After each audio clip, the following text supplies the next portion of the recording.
سجدہ جس کو انسان مشکل سمجھتا ہے وہ ہزاروں لوگوں کے سامنے سجدے کرنے سے انسان کو آزاد کر دیتا ہے.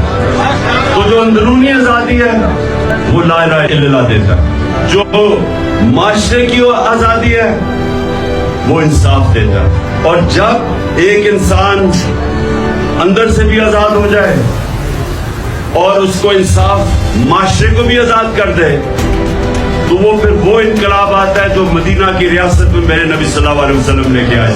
دنیا کی تاریخ میں کبھی ایسا بڑا انقلاب نہیں آیا.